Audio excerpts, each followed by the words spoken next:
BHK flat 842 SFTలో 59 లక్షలు మాత్రమే. Kompally Oakridge international school కి 5 నిమిషాల దూరంలో. నమస్తే, welcome back to Suman TV. నేను మీ సంజయ్. ఈరోజు మనతో పాటు ఉన్నారు MP registered mutual fund distributor PS Chandrashekar గారు. ఆయనతో మాట్లాడి కొన్ని విషయాలు తెలుసుకుందాం. నమస్కారం సార్. నమస్తే సంజయ్ గారు. సార్, SBI రీసెంట్గా ఒక మ్యూచువల్ ఫండ్ని లాంచ్ చేసింది. ఈ మంత్ 17 అనుకుంటా, అంటే సెప్టెంబర్ 17ని SBI 500 ఇండెక్స్ ఫండ్ అని చెప్పేసి ఒక ఫండ్ని లాంచ్ చేసింది. ఆ ఫండ్లో ఇన్వెస్ట్ చేయొచ్చా? బిగినర్స్ ఇన్వెస్ట్ చేయొచ్చా? అది ఫ్యూచర్లో దాని పర్ఫార్మెన్స్ ఎలా ఉండబోతుంది అండ్ అంతేకాకుండా అందులో ఏ టైప్ ఆఫ్ సెక్టర్ స్టాక్స్ ఉన్నాయని చెప్పేసి మాకు ఎక్స్ప్లెయిన్ చేస్తారు సార్ కొద్దిగా డీటెయిల్గా. సంజయ్ గారు, ఇప్పుడు ఇండెక్స్ ఫండ్స్లో ఇన్వెస్ట్ చేస్తే ఎలాగా రిటర్న్స్ ఉంటుంది, ఎవరు చేయొచ్చు అనేది మనం మాట్లాడుకున్నాం అండి ఇవాళ. సో ఇప్పుడు మీరు SBI నిఫ్టీ 500 ఇండెక్స్ ఫండ్ గురించి మాట్లాడారు సార్. దాని గురించి మనం ఒకసారి జస్ట్ బ్రీఫ్గా తెలుసుకుందాం అసలు ఫండ్ ఏంటనేది. సో ఈ ఫండ్ ఏమో SBI లాంచ్ చేశారు sir, mutual fund AMC. September 17th open అయింది సార్ ఇది. ఓకే, ఇదేమో సెప్టెంబర్ 24th క్లోజ్ అయిపోతుంది. క్లోజ్ అయ్యి మళ్ళీ అలాట్మెంట్ డేట్ ఏమో సెప్టెంబర్ 30th అండి.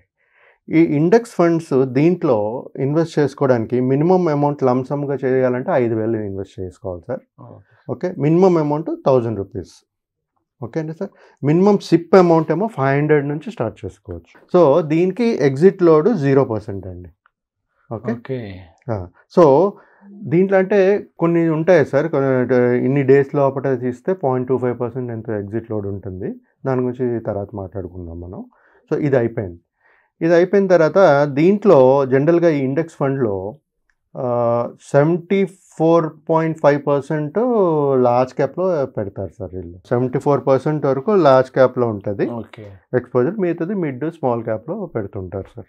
సో ఈ బేసికల్గా ఈ ఇండెక్స్ ఫండ్ అనేది ప్యాసివ్ ఫండ్ అంటారు సార్. ఇది ప్యాసివ్ ఫండ్ అంటే ఇప్పుడు ఫండ్ మేనేజర్స్ ఉంటారు కదా సార్, ప్రతి ఫండ్కి ఒక ఫండ్ మేనేజర్స్ ఉంటారు. ఈ ఇండెక్స్ ఫండ్లో ఇది దీన్ని ప్యాసివ్ ఫండ్ అంటారు. దీంట్లో ఏంటంటే వాళ్ళకి రీసెర్చ్ టీమే ఉండదు, కాకపోతే ఈ పోర్ట్ఫోలియో బ్యాలెన్సింగ్ ఇయర్లీ ట్వైస్ చేస్తారు సార్, అంతే. అంటే యాక్టివ్ కాదు, యాక్టివ్గా దాని మీద ఉండే స్టాక్స్ ఎలా పర్ఫామ్ చేస్తుంది, దేంట్లో పెట్టాలి ఏంటనేది ఇండెక్స్ ఫండ్లో జరగదు సార్. ఇది ఇండెక్స్ ఫండ్స్ అన్ని ప్యాసివ్ ఫండ్స్.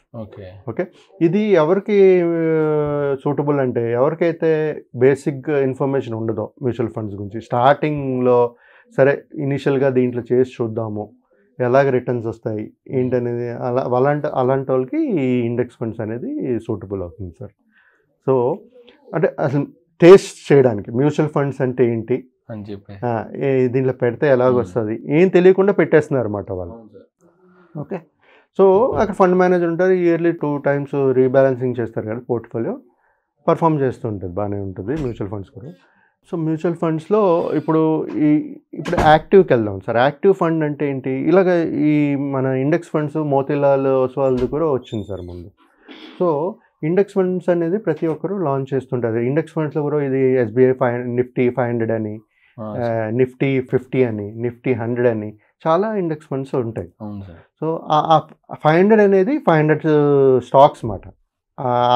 ఆ నిఫ్టీలో 500 ఇది తీసుకుని ఒక ఇండెక్స్ మూమెంట్ బట్టి మనకి రిటర్న్స్ వచ్చేది వస్తుంటాయి. Nifty ups and downs index moment ఉంటుంది కదా, దాన్ని బట్టి మనకి రిటర్న్స్ వస్తుంటాయి. లార్జ్ క్యాప్ అంటే ఇప్పుడు 74% లార్జ్ క్యాప్లో పెడుతున్నారు వీళ్ళు అని చెప్పారు సార్. ఇప్పుడు అంటే దాంట్లో లార్జ్ క్యాప్లోనే మ్యాక్సిమం వాలటిలిటీ అనేది ఎక్కువ ఉంటుంది. లార్జ్ క్యాప్లో ఎక్కువ వాలటిలిటీ ఉంటుంది, కానీ ఆల్రెడీ ఎస్టాబ్లిష్డ్ కంపెనీస్ ఉంటాయి. Okay, who has a good profit, balance sheets బాగుంటాయి, వాళ్ళకి ఆర్డర్స్ బాగుంటాయి. సో అలాంటి దాంట్లో పెడతారు. ఎక్కడైతే మన రిస్క్ కొంచెం తగ్గుతుంది, అంటే మిడ్ క్యాప్ స్మాల్ క్యాప్ తగ్గిస్తారు కాబట్టి. సో ఇండెక్స్ మూమెంట్ బట్టి వాళ్ళ రిటర్న్స్ కూడా ఉంటుంది. దీని పర్ఫార్మెన్స్ ముందు ఎలా ఉండబోతుంది సార్ ఇది ఫ్యూచర్లో? ఇండెక్స్ ఫండ్స్ ఏంటంటే సార్, ఫస్ట్ ఎవరికైతే అసలు మార్కెట్ గురించి తెలియదో వాళ్ళకి సూటబుల్ సార్. ఇప్పుడు ఏంటంటే ప్రతి ఒక్క ఇన్వెస్టరు ఎంతో కొంత నాలెడ్జ్ చూస్తున్నారు, అంటే గూగుల్ చేయడమో లేకపోతే ఇది చేయడమో నేర్చుకుంటున్నారు. సో వాళ్ళు ఇప్పుడు చిన్న ఒక యంగ్ పర్సన్ ఉన్నారనుకోండి, వాళ్ళు వెళ్ళి ఇండెక్స్ ఫండ్ అంటే నేను చూడలేను, ఇది చేయను, ఇండెక్స్ ఫండ్లో పెట్టేస్తున్నారు.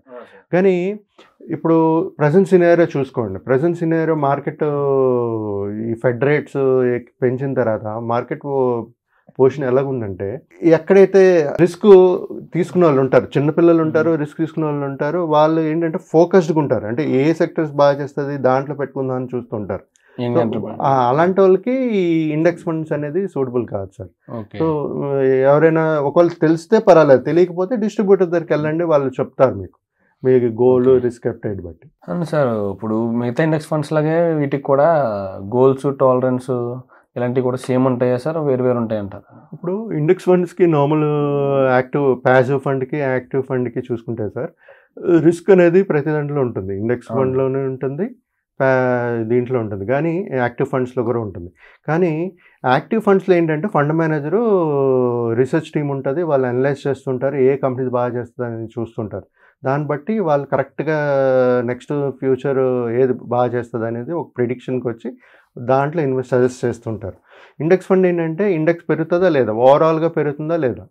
సో ఏదైతే 500 స్టాక్స్ వాళ్ళు చేశారో ఆ నిఫ్టీలో అది పెరుగుతుందా లేదా, అది పెరిగితే పెరిగింది, లేకపోతే పడింది. సో దాని బేస్ మీద వాళ్ళ రిటర్న్స్ కూడా ఉంటుంది సార్. ఓవరాల్గా ఇది బిగినర్స్కి అయితే బెస్ట్ అని చెప్పేసి ఇచ్చేయాలనుకున్న వాళ్ళకి బెస్ట్ అని చెప్తున్నారు. అవునండి. స్టార్టింగ్ అంటే ఒక మ్యూచువల్ ఫండ్స్ ఇప్పుడు ఏదైనా కొత్త ఫుడ్ వచ్చింది అనుకో, టేస్ట్ చేయడానికి ట్రై చేస్తాం, టేస్ట్ చేస్తే కానీ తెలియదు కదా. సో అదే విధంగా ఇండెక్స్ ఫండ్ అనేది ఫస్ట్ స్టార్ట్ చేసేటప్పుడు కావాలంటే వేసుకోవచ్చు అండి. తర్వాత మనం ఏదైతే పర్ఫామ్ చేస్తుంది నెక్స్ట్ 5 years 10 years వాళ్ళ గోల్ పరంగా దాని పరంగా ప్లాన్ చేసుకుంటూ వెళ్ళాలి. Okay sir, thank you very much sir. Index fund performance గురించి అండ్ దాంట్లో సెక్టార్ గురించి ఇంత వివరించి చెప్పినందుకు thank you very much sir. Thank you Sanjay, thank you.